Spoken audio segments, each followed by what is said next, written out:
Eritrereto hoe manana 2 herinandro na 3 herinandro sisa ianao iainana eto an-tany. Dia mifaty ianao avy eo. Fa inona no hoe zavatra tena hoe nanenenanao indrindra? Ary raha avadika ilay fanontaniana dia hoe inona ny zavatra tianao hovaina raha ohatra ka hoe mbola miverina tanora indray ianao na miverina tamin'ny taloha indray ianao. Dia ny mahagaga anefa tsy fanontaniana mipetraka ohatr'izay fotsiny ilay izy fa tena expérience nataon'olona.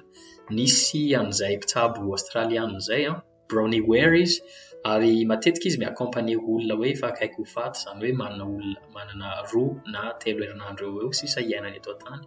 Dia manontany an'ireo olona ireo izy, tsy olona anankiray fa tena hoe olona aman-jatony na aman'arivony maro mihitsy.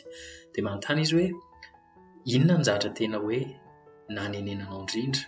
Inona ny nenina ngeda indrindra anananao? Na hoe inona ny zavatra tianao hovaina raha mbola miverina miaina indray ianao?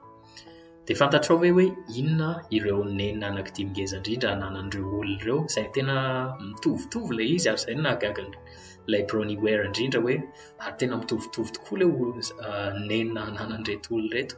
Ary izay no tiako resahana androany. Raha ohatra hoe inona ireo nenina anankidimy ngeda indrindra ananan'ny olona efa akaiky ho faty, na the top 5 regrets of the dying. Izay ny titran'ilay boky, satria nanoratra boky ilay Bronnie Ware tao aorianany nahafantarany an'izay. Ny nenina fahadimy mbola ho hitantsika hoe inona ny voalohany avy eo, ary izay no tena hoe important indrindra amin'ity. Inona ny nenina fahadimy? Ny nenina fahadimy na ny fifth regret people have the most dia ny hoe manenina satria tsy namela ny tenako sambatsambatra kokoa. Matetika tsika miteny hoe aneriana any aho zay vao anao an'ity zavatra ity, na hoe aneriana any aho zay vao anao an'izao expérience zao. Dia matetika nefa efa lasa ihany ny fotoana dia finalement tsika tsy nanam-potoana nanao an'ilay izy. Na dia hoe zavatra sambatra anao androany ary dia miteny ianao hoe aleofiko fa ataoko rapitso. Dia izay no fahadimy voalohany. Amin'ny teny anglisy moa ilay izy hoe I wish I'd let myself be happier. Ny nenina fahaefatra dia ny hoe nanenina satria tsy dia nifandray loatra tamin'ireo namako intsony tamin'ny taty aoriana.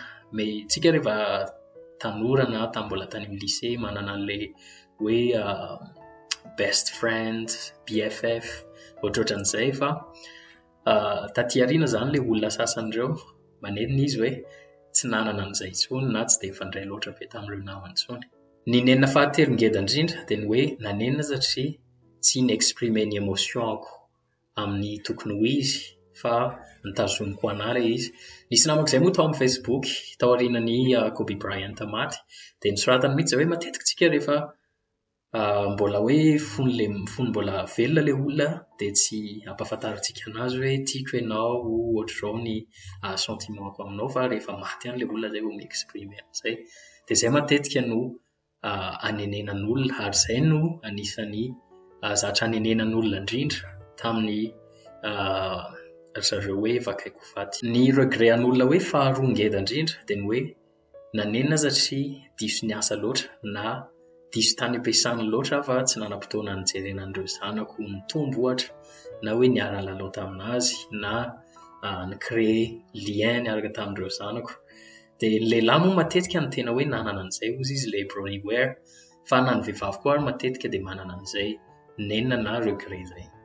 Dia ny nenina voalohany ary tena hoe nananan'olona maro indrindra ary mety ahagaga anao ilay izy dia ny hoe nanenina satria niaina ny fiainako tsy arak'izay itiavako anazy fa arak'izay nitadiavin'olona iainako anazy.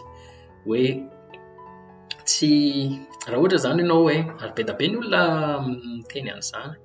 Tamin'izy mbola hoe hividy filière zao ohatra dia tadiavin'ny ray aman-dreny izy ho lasa dokotera, nefa tsy ilay dokotera mihitsy ny tiany au final. Dia izay zany no tena hoe nenina ngeda indrindra ananan'ireo olona hoe niaina ny fiainako nefa tsy niaina ny fiainako araka ny nitiavako anazy, fa dia manara-drenirano fotsiny hoe tenen'ny ray aman-dreniko na tenen'ny manodidina anahy hoe ohatr'izao no tokony iainanao dia nanaraka an'iny fotsiny. Dia ny fanontaniako anao hoe anana an'izay nenina izay ve ianao aneriana any? Raha ohatra tsika ka te hanapa-kevitra na handray décision dia hitako hoe tsara raisina en considération, tsara considérena ihany izay hoe inona no mety nenina ngeda indrindra ananantsika aneriana any. Raha ohatra izany ianao hoe misafidy filière amin'izao mety anana an'izay nenin'izay ve ianao aneriana any hoe tsy niaina ny fiainako araka izay tokony hitiavako anazy zany fa araka ny tediavin'olona iainako izy. Dia mampieritreritra be ilay izy hoe olona maro be no mitovitovy ilay regret an-zareo. Dia izay ny fanontaniako anao hoe anana an'izay regret izay koa ve ianao aneriana any? Mety hoe manana 10 taona, 20 taona, 30 taona isika rehetrarehetra iainana, fa en tout cas rehefa akaiky ho faty dia tsy maintsy hoe mieritreritra an'izay hoe inona ny regret. Dia mino hoe tsara raisinao en compte foana ihany izay nenina lehibe voalohany izay hoe niaina ny fiainako fa tsy niaina ny fiainako araka ny nitiavako anazy fa araka ny nitiavan'olona sasany. Raha mandray décision zany ianao na te hanapa-kevitra androany dia tsara raisina foana ihany izay hoe mety ho anenenanao ve ilay izy na décision niraisin'olon-kafa ve ilay izy nefa niraisinao nefa tsy nety taminao akory. Until next time.